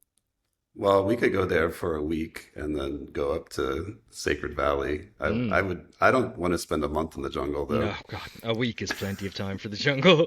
There's no need for more than a week in that place. But I can just imagine, yeah, with Huachuma, because you're so connected with the plants and the sounds, Mm, and to be in that environment, which is already overwhelming without any medicine, hmm to experience that with Huachuma has got to be, yeah, it's got to be quite magical. And I guess an added little wiggle to it of my experience as well, which was it was a 20-person retreat and it was all male. It ended up just by pure chance being all men, which again changes the experience considerably. It was a really interesting little window into the human mind, really, watching 20 Mhm. men sitting around drinking Wachuma in the jungle. It's yeah, a different experience. Yeah. Do you know if that Huachuma, they grew the cactus there in the jungle? I suspect knowing the guy, I suspect he bought it in the market, would be my Okay. feeling. Yeah, it was So, kind because of I the do impression I remember got. seeing, I saw some people growing when I Mm, was there. Maybe it was in Iquitos or, outside someone's house. So I did see, oh, it grows here. I mean, yeah, you they could don't, plant it. they often didn't look the healthiest. No, they're too wet, I think. I Yeah, think right. they don't like that kind of always wet. They need to dry out. Yeah, Uh, I'm assuming it's not really plausible to yeah. grow it like large scale there. hmm Yeah, I was just curious if the one you drank had been grown there. It might be very different Mm, because it's got all of the jungle vibes and it's true, actually. it's like a And I, street kid that got yeah, well, abandoned in there. one a ceremony that I missed when I was working at the center, some of the staff found a Wachuma cactus just like growing outside the hotel and like cut it and drank it. And I decided not to. It felt a little strange just taking it off the ground. But I mean, when I think about it, it was about as local to them as you could have possibly gotten, right? I would have been hmm curious to know what that experience would have been like. Oh, I'm sure. I'm sure it was good. I don't think these cactus really. Yeah, I don't think there's any harm in it. People are sometimes Mm. scared. It's like, oh, the cactus was like in someone's yard or didn't have the right. I'm like, this cactus doesn't care. Like it's still doing its thing. That's your projection, that it was in the wrong Mm. environment. Yeah, true. Yeah. But like speaking of the different cactus strains, I'm learning more and more about it because when I came to it, I was under the impression years ago that, when we say San Pedro, we're talking about Pachanoi or Mm. Hakanoi, however you pronounce it. But I'm starting to realize that, you know, actually a lot of the cactus there are not Pachanoi, the ones that are being used, like particularly um, in the last few years, Miguel has allowed us to start making the medicine with him. Mm. So, you know, this is funny too, because I remember we kept trying to figure out how he made his medicine like early I on. vividly remember. And we would debate it. We'd be like, he must roast the cactus. I mean, it tastes like it's smoked or something, right? Didn't it have that kind of Hmm. like smoky tomatillo Completely. flavor? Yeah. And so we had all these theories about how he made it. And I think you told me once that like you got very close to having him tell you, and then he just kind of smiled and said, "No, it's all the Backed out. prayers." Yeah. Yeah. Classic shaman move. Almost give away the secrets and then just, nah, don't worry. Just prayers. Yes. But a couple of years ago, he opened up and Mm. decided to start teaching us and our groups. So, like when we've been doing the retreats, we make the actual medicine that Mm. we're consuming. So we know all of the secrets, and it really is the prayers, because Right. there's nothing special about it. But I do think that now that we've had our hands on the actual cactus, when I Mm. first held one of those that we were making, I'm like, this is not a pachanoi. This Mm. is a huge Peruvianus, Yes, which is a yeah. totally different, I mean, let's say totally different, but it's different vibes. Mm. By the time he gets it, it's really notchy and ridgy. Like you can Mm. see all the ridges, but those are where the spines were. And it had lots of spines, but they've been removed. Yeah. And so that's a very, I mean, I'm kind of not a connoisseur, but I'm getting closer. That's a Mm. very different experience, that cactus, than a true pachanoi is, in my experience. Mm. That one that he's using is so strong. It's, you talk about 1 cup medium dose. I'm thinking, I mean, his medicine is It's true. crazy strong. And and it seems to also be strong on like the psychedelic end, like the Mm. mescaline end. Mm. Whereas like some of the pachanois, they don't really have that, but they have this strength and this other character to it, which is less Mm. psychedelic, but more of like this, like an MDMA type feeling to it. Mm. And so there's kind of like a nuance there that I'm starting to notice more. And I've noticed, like for me, with those ones, the ones that Miguel is using, if I have too much of that, if Mm. I go past like what I already know, like I shouldn't have any more, um, I actually don't feel good after. I Mm. don't have that like good feeling. I have this like pins and needles like Mm. feeling like in my hands and stuff, like probably like crystals forming. I don't know. So Mm. I'm usually able to moderate my dosage, or I say no. But I haven't had that. Like when I've had some other medicines made from more of the Pachanoi varieties, if I have more and more, it doesn't get that. It gets more of like a kind of a euphoric type feeling to it. So Mm. less Interesting. jittery, less pokey. Yeah. And maybe it's because of the spines on that cactus. Like I feel as though sometimes there are actually like spines like trying to emerge like from my body. As I've I known know. you over the years, you have turned more into a cactus, which with each call that we've had. Well, you know what? I had this realization. I hope this isn't going to get me in trouble with anybody, but I was figuring out ways to remove spines, Mm. from cactus. And I asked Miguel, like, how do they remove the spines from this? Because it's a long Mm. process. I mean, you could spend all day like trying to Yeah, cut. I right. mean, there's so many spines.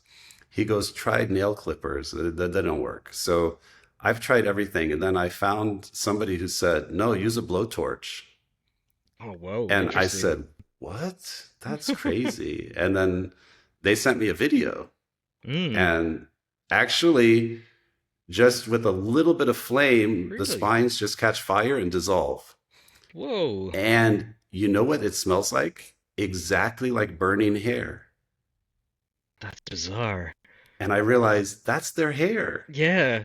That is That's it. so It's just strange. hair. It smells just like burning hair, and it burns just like hair. It just goes choop and it goes away. No You way. think that they're wood. They're not. They're hair. That would save so much time. Yeah.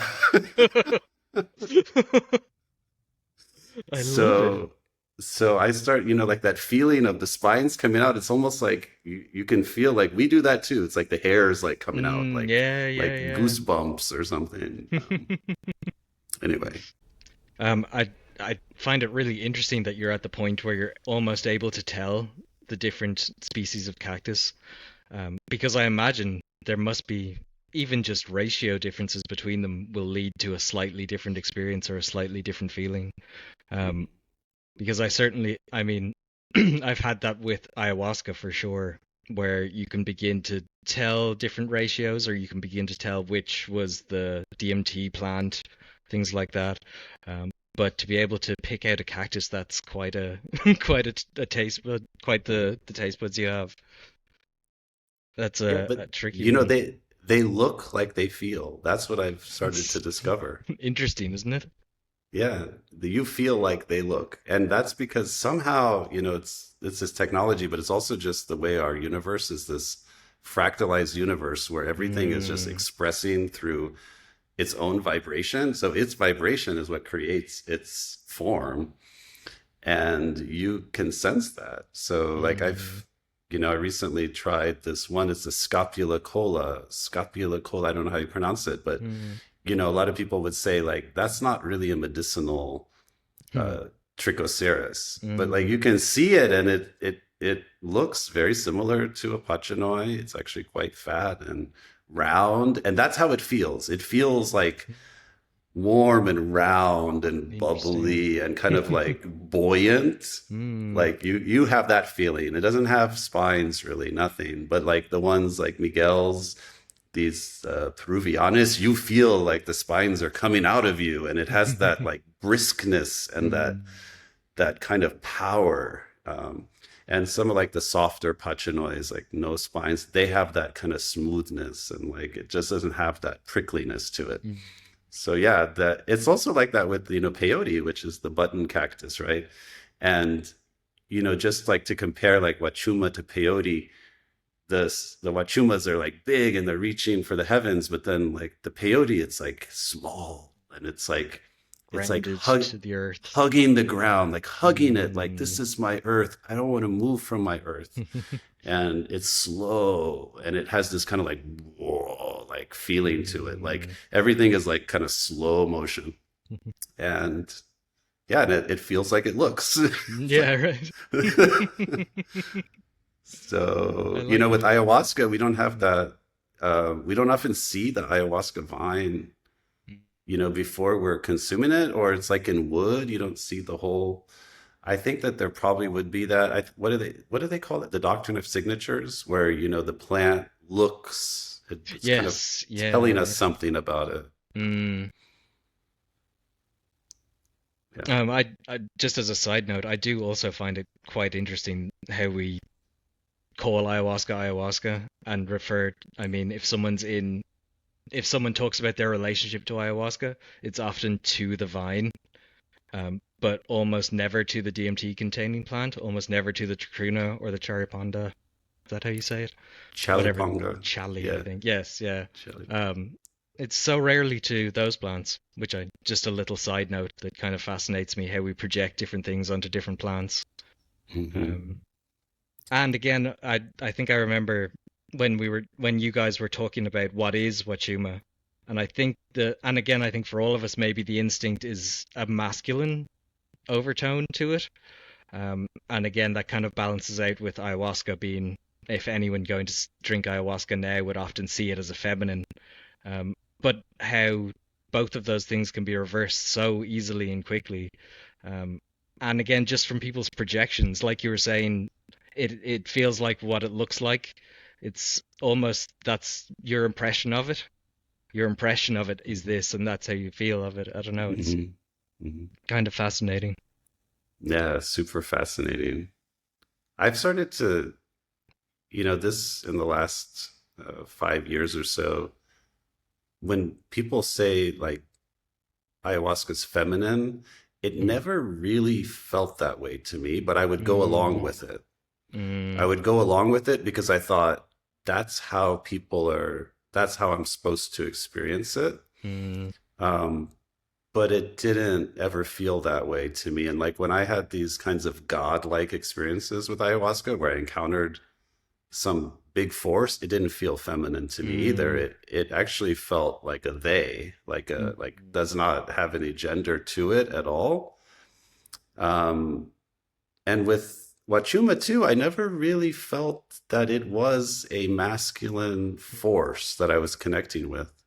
But what I'm getting at here is like what I've started to realize is there is that element to them, but a lot of it for me is how I relate to the medicine. So like with ayahuasca, in order for ayahuasca to work deeply, like we have to be in our feminine in a way. We have to be open to receive. We have to be relaxed and willing. And in a, like if we're dancing with ayahuasca in a dance, ayahuasca is the leader of the dance, right? And we're the follower. And ayahuasca spins us around and makes us look amazing, but we're not the one choosing the moves. So I kind of that's how I resonate with the feminine aspect of it. And then with Huachuma and San Pedro, you know, the cactus, what I see as the masculine aspect is what Miguel introduces, which is that the more that you do, the more the cactus does. It's mm. almost like you are now leading in a way, you know, like let's go here. And the cactus is like, let's go there. And then boom. So it is kind of this kind of how I relate with the medicine changes perhaps because of that knowledge that the masculine and feminine, but I never really felt one or the other strongly like that. I mean, maybe it's because as a man, like we a lot of people might relate based on their own, you know, innate. Are they in their masculine? Are they in their feminine? I tend to be pretty balanced a lot of times, so it's like I don't really. I'm not like stuck in one where that the ayahuasca is so different than the way that I am that I would say, oh, it's like a feminine, if that makes sense. Yeah, definitely. And I mean, had you, I guess it almost says more about us that we treat ayahuasca in our culture as it says about our culture, the fact that we see it as a goddess, or that's the predominant narrative at least. Um, because I mean, in other places it was called other things. Like Yahé was certainly known as a masculine spirit, if you want to put it that way. And again, it's so much of it is projection, I feel like. They're so Yeah. easy to project onto, and I guess I've heard a lot of people talking about, I mean, things like Santo Daime, the progression of these medicines, how you can project almost anything onto these things, you know? Yeah. And I'm kind Yeah. of It's fascinated to crazy. see the next 10, 20 years or so, what to what lengths it gets projected out into other religious practices. I mean, it seems to work in a lot of contexts. Yeah. Yeah.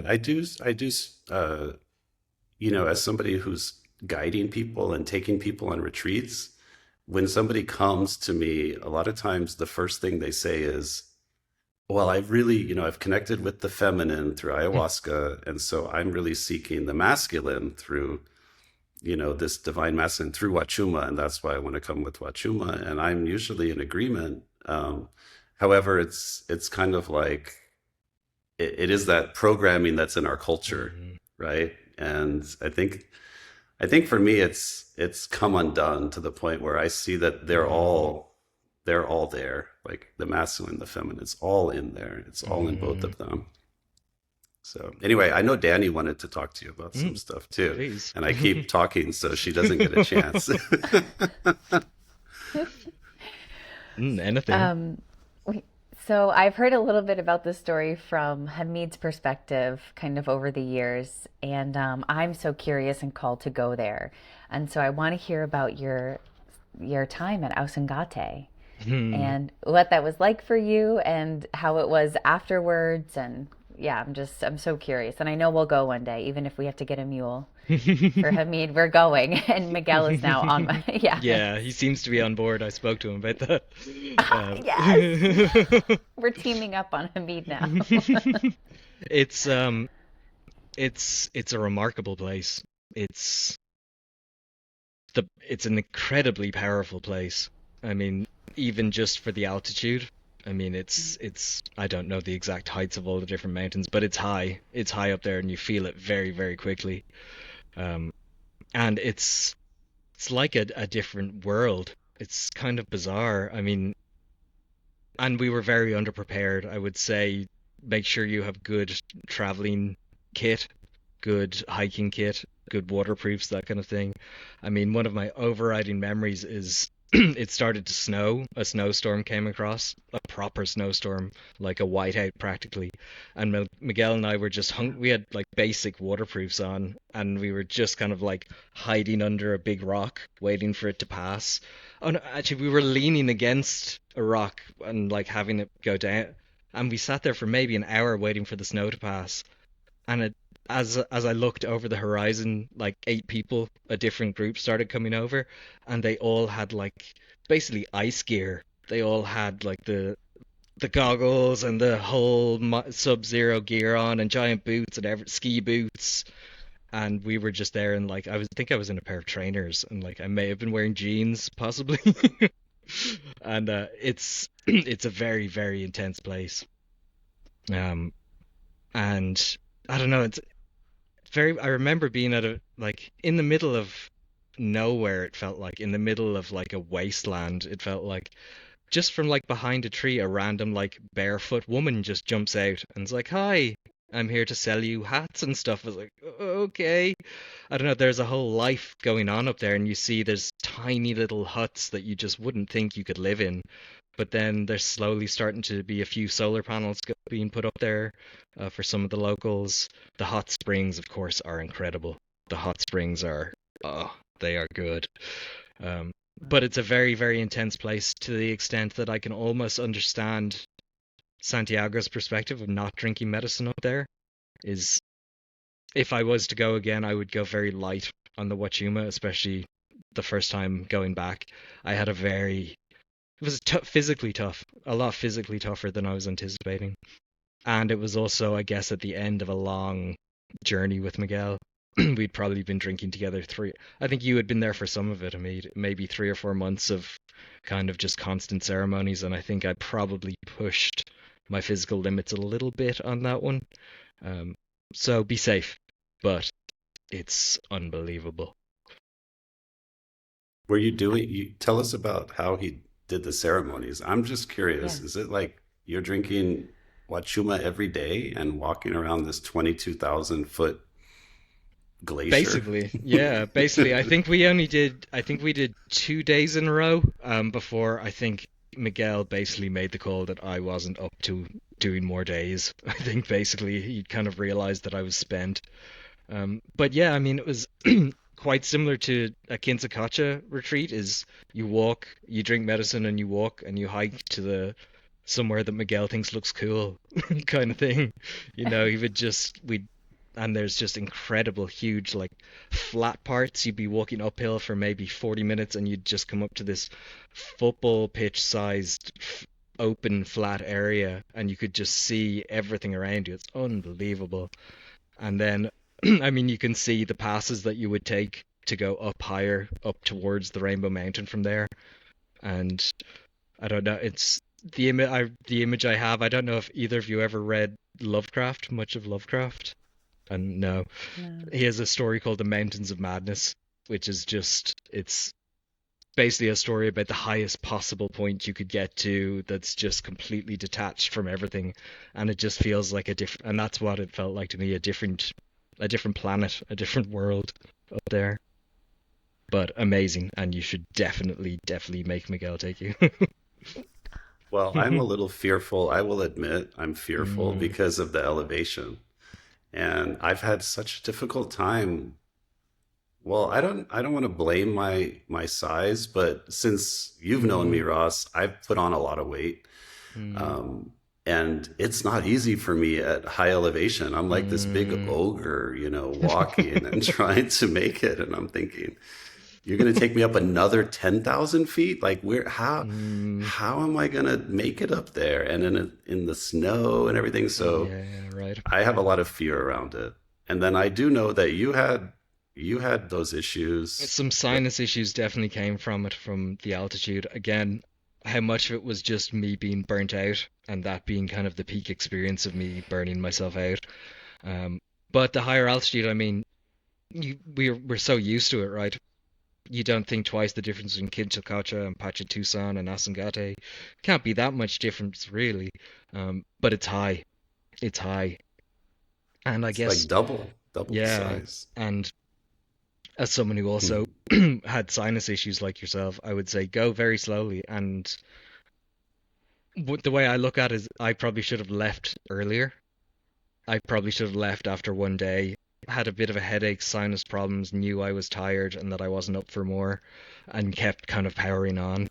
Um, so I would definitely say don't be afraid to just pull back from it if you do end up going. Yeah. That's why they're joking about a mule because I told Miguel, I said, I might go if I can ride a mule. And he said, "Oh yeah, you can ride a mule." How embarrassing that I'm going to be up on a mule and these two are going to be down walking. I love it. The life of luxury up on your mule. Yeah, but if that's what it takes, I And guess. I think I've told you this before, the end of the Asangate, the last tobacco that we did, the last altar we did, the fourth altar, is that we'd been drinking for a long time together, Miguel and I, during that, and had done so many ceremonies. And it's the only time I've ever seen it is during the last prayer, during the last song, his shaker, the top just flew off and like basically rolled down a hill. So he was just stuck with this stick that he had to pretend was working until the end of the song. It's kind of perfect, Yeah, it and was also ideal. everyone's biggest nightmare. Yeah, Like right. when Just summed everything up perfectly. the head just flies off. It was There you just go. beautiful. Um, but the apples are amazing. Like, I mean, it's hard to have a favorite of them as well. I mean, depends where you're at as well when you visit them. But have you guys done Tucson yet? Oh, Yes. Danny will tell you. I love Tucson so much. Please.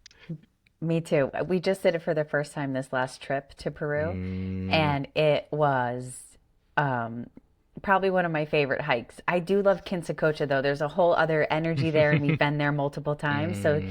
that's kind of its own thing. So, like you said, it's hard to pick your favorite one, but that Tucson being at the very top was incredible. Special. And I just Yeah. love that mountain as it is, even without knowing what it has available up top. So it Mm. was like, yeah, amazing. Pacha Mm. Tucson is everything. Like that hike is Yes. everything in one day, which is like you're going up, you're like on that.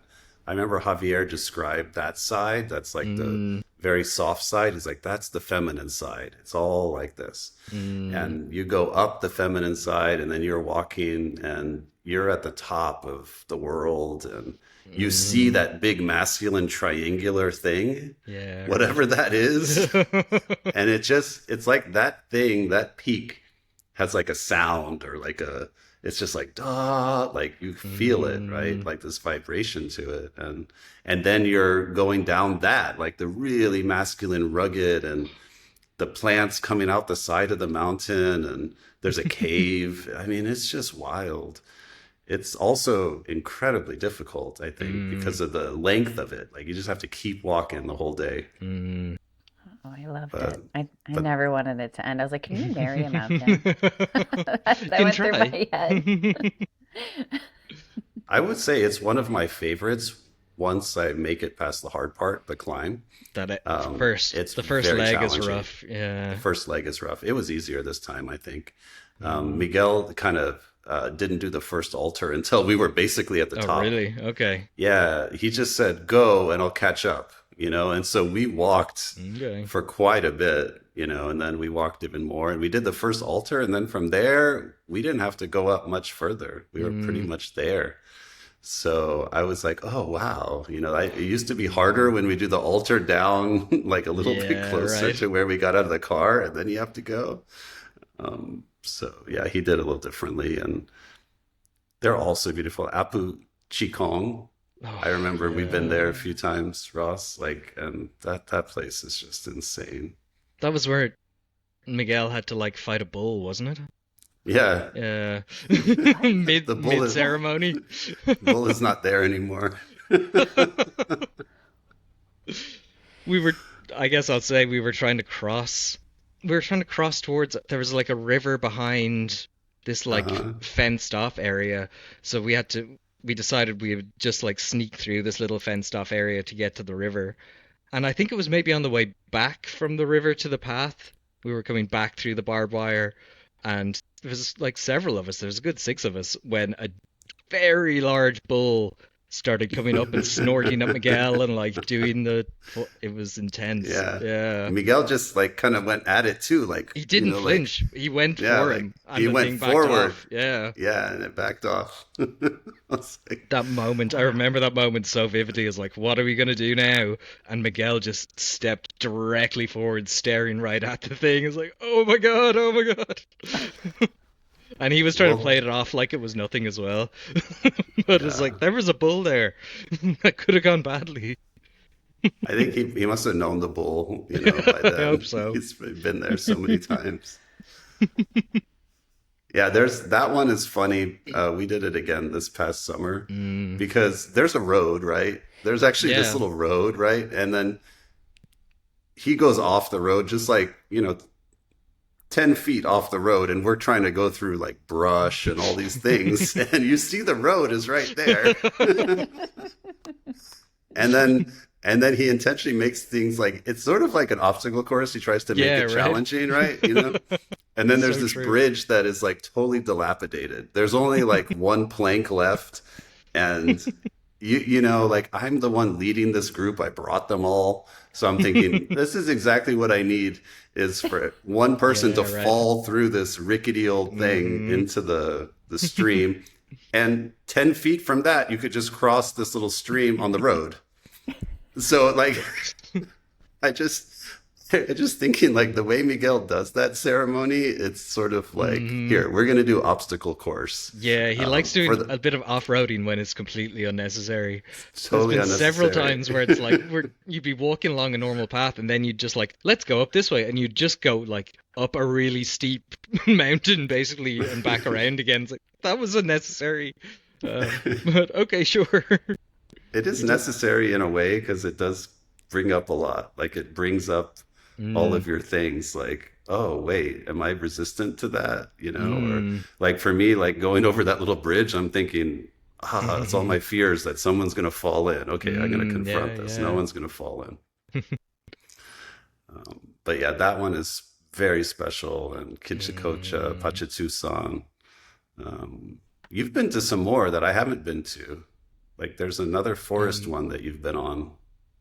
I get there's one that's Patisserie, I forget exactly how Pitu you say it. P2 Sarai. Yeah, Sudan. and that led you can do that with them that leads to some old ruins which they call Witchy Cusco, some little Cusco in Chitty Quechua. Cusco. Yeah, Yeah. and you can so we stayed up. You can there's a little village you can go and stay. Miguel knows people up there. That's an amazing hike. Um, although I did it with his, I think back in the time it was with his kids actually. I did it with both of his kids when they were quite young. And I think we'd gotten all the way to the ruins, and it had kind of taken us all day. Like we've been going at, I guess he goes at my pace and the kids' pace. Um, but we've been going all day, and then he realized he'd like left something in the car or something like that, and or I think maybe one of the kids had left something back where we'd parked originally. So he just like sprinted back to the beginning and all the way back to us again in like 20 minutes. It's like, what? He's like a mountain goat when you get him going. But it's really beautiful up there. It's worth the trip. You should mention it to him. To spend a night up Okay. there is really amazing. Okay. Yeah. Okay. And Thank you for that tip. the rooms were nice as well. I survived. You know, it was warm enough up there. Nice. Yeah. When you say spend the night, do you mean camping? No, they have kind of like a little. They've got rooms, I guess. I would Okay. generously call them cabins, but rooms really. Um, Okay. but there's maybe 10 rooms and then a dining room, and then they have their little houses and village and stuff. Um, but it's a unique experience. Mm, Yeah. amazing. Are you planning to come to Peru anytime soon? Or do Well, you have I was any? talking to Miguel. We were talking about Shavine. I mean, Oh, Shavine yes. is. I think I've talked him into June next year for Shavine for sure. Looks like it. Okay, good. We have to talk about the dates because we already Yes, have schedule exactly. for our But retreats. he's So open to the idea. So, and I think at the moment, if I was, I was gonna go back this year, but probably if there's a possible Shavine trip, um, to go on, I would probably save up for that, I imagine. Um, amazing. but yeah, so I hopefully the summer, and hopefully I'll get to meet you in person, Danny, which would be cool. Oh, I would love that. But Yeah, plans are always hard to stick, you know. So we'll see how it plays out. totally. So is there anything else you want to share about anything, Ross? Like what you're doing in the world now? Like what are your thoughts on where we're going with Huachuma Mm. Foundation? Anything. um, well, I guess it's been on my mind to a degree, the Huachuma Foundation, as and I think the great thing about it is the short-term goals and the maybe short to medium-term goals seem very easy and clear and simple. It's essentially do more of what you're doing, try and get you guys and Miguel and myself involved in just doing more of this, essentially, and spreading it more, um, in conjunction with some kind of conservation projects. Hopefully, a steadily building conservation project. And I mean, just those two things in the short term are such great and achievable goals, I feel like. Yeah. Um, Yeah, and I mentioned to you before the call, like when we spoke before that, because you're a part of it, we planted the seed that you're going to be a part of this in some way. sold. So we're gonna steal you away from your tech job eventually once we build this thing. Yeah, I'm on board. I'm ready to be stolen away. Okay, excellent. But longer term, one of the things that's been in my mind recently, I don't know if you, I believe it was it called Project Outsight or Oversight? It was something like that. Outside, I feel like it was called. It was one of Aldous Huxley's ideas, not long after he wrote The Doors of Perception, which was essentially his idea of spreading, I guess, and it was probably achieved, his idea of spreading mescaline as an experience amongst the population of well-educated people, artists, Mm. CEOs, all these kind of things. But there's a little part of me that sees the Huachuma Foundation as maybe spreading the prayer more so than the mescaline experience, and staying open to which ways that could spread to. Yeah, Um, that for sure, um, especially people who are called to do it, to be able to give them a place to come and do it is very, very important work, I feel like. But keeping our mind open to the different places that it could be beneficial, um, in lots of different ways. I mean, if thinking about it, I mean, I would love to have 10 artists all with paintbrush and canvas in front of them participate in some form of Huachuma ceremony and see what happens.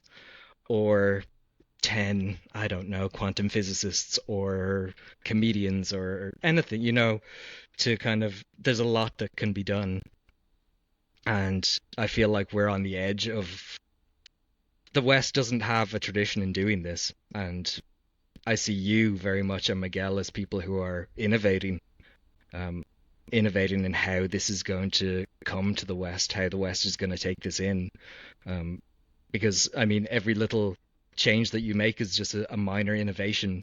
Every new idea that you have on how to serve it is a new innovation for it. So I'm fascinated to start to explore deeper with it. yeah. Well, that's beautiful vision. I was picturing it as you were talking. Yeah, there's just so much to it. I mean, Mm, there are people that I already have talked to that, they really just want to connect with the cactus. They're not interested in the ceremony, but they love mm, plants. There are people. mm, I met somebody last week who he grows incredible cactus, really. just hundreds of them, hundreds of them. It's like, have you even tried this as medicine? No. No. Interesting. And so there are people like that they really connect through the growing. And Mm, I think that's one of the unique aspects of Huachuma. It's like once you start to grow with these cactus, they do connect with you just in your place. Do you have any in Dublin? no. I No. mean, I guess potentially there's some specialized fancy botanical garden somewhere, maybe where there's a couple lying around. Um, but I guess it's too wet. It's too It's wet just and too not wet enough and too sun, low. probably. Yeah, Yeah. too low to the ground. Yeah. Amazing. But it's different.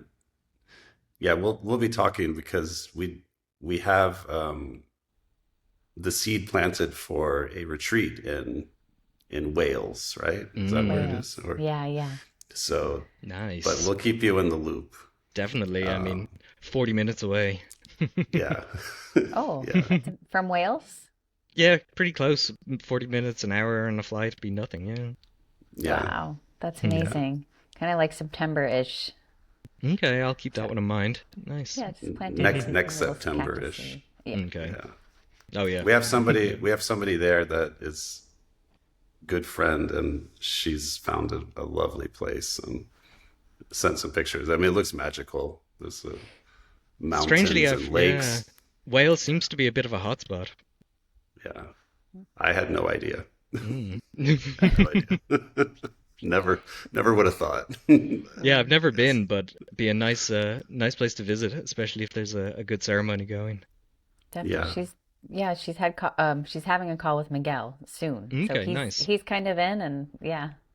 Nice, Yeah. Yeah. Well, cool. let's not spoil all of the magic. Okay. We will announce it at some point. And yeah, we're so excited for what's coming. We Mm. are officially we filed our nonprofit Oh, corporation cool. paperwork. Nice. There's a lot more steps to Mm. get approved. So we're just going one step at a time. The foundation itself totally in just preservation, education, really helping, trying to be in service. Mm. And we do envision experiences too, but there's like a legal issue in the United States with that. So a lot of it might be in Peru, or there's some states Mm. here now that have legal frameworks Okay. for possibly working with Huachuma in the United States. And our aim is not to just have people go to ceremonies. There's plenty of Mm. ceremonies out there, but we do want to spread the prayer, like you said. And there's like inherent goodness that comes from being around this cactus and from making these prayers. And a lot of it is just connection, like Mm. building connection with our world, ourselves, and other people, and it's the cactus friends, basically. So we appreciate you taking the time, Ross. I know Mm. it's probably late for you there. It's middle of the Not day too for bad. us here. Yeah. Not too bad, but yeah. Um, and we'd love to have you back sometime again. Anytime. Yeah, if you No, enjoyed it. it's great to talk to you guys, and even if you want to do it outside of a podcast, I'm always open to a conversation. No, Yeah, it's been great. Thank you so much. yeah, Mm. awesome. Anything else you want to share before we sign off? Danny, Ross, either of you? Um, I think I'm good. I think I've covered everything that was in my mind for the moment, at least. There's a million other controversial topics we could get into, but we can save it for the next time. Yeah, we could do that. I just want to say thank you so much, Ross, for coming Mm, on and for connecting with Hamid so many years ago and planting the seed for the Huachuma Foundation. And kind of, mm, it's really cool to be able to talk to you today because you were sort of part of the whole inception and really the beginning of all of this. So I just want to say thank you so much because it's given me a lot, like the cascade of you connecting and with Miguel mm, and Hamid. So it's like really brought me so much joy in my life. So I just thank you so mm. much. I'm so happy you got swept up in the prayer along the Me way. too. Oh my Yeah. God, me too. What a good way to put it. I totally am swept up. No, thank you so much for the work you guys are doing as well. I mean, Hamid, I've said to you in the past the amount of respect I have for the people who do what you do, and Danny, obviously you're doing good work if you're with Hamid, you know. So thank you both for the effort you're putting into the foundation, the podcast. It's amazing, and it's just beautiful to watch it play out. Thank you so much, Ross. It means a lot. Mm, All right, I think that's it cool. for today, and we'll look forward to more in the future. So everybody that has been listening, thank you so much for being here. Always, you can get in touch, Huachuma Foundation at gmail.com. If you'd like to be a guest or you'd like to you contribute to what we're building, go to huachumafoundation.org. Okay. Done. Bye. Bye.